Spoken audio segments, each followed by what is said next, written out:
नमस्कार दोस्तों, आप लोग को बता दूं कि रमेश ऋषि जी का बहुत ही हाई लेवल का न्यू भोजपुरी सॉन्ग आ रहा है। कौन सा सॉन्ग है, किस चैनल पर रिलीज़ किया जाएगा, मैं आप लोग के इस वीडियो के माध्यम से सब कुछ आगे बताएंगे।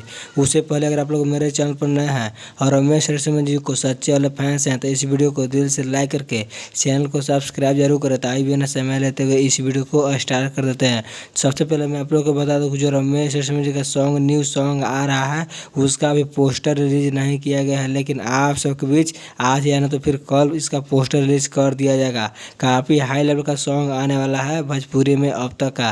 तो आप लोगों को क्या लगता है कि रमेश ऋषि जी का बहुत जल्द सॉन्ग आना चाहिए या नहीं आना चाहिए, इस कमेंट के अपने माध्यम से राय जरूर दें। और बता कि मेरे चैनल को सब्सक्राइब नहीं किए हैं तो सब्सक्राइब भी कर लें। तो आज का वीडियो यहीं तक रहने देते हैं, तो मिलते हैं नेक्स्ट वीडियो में।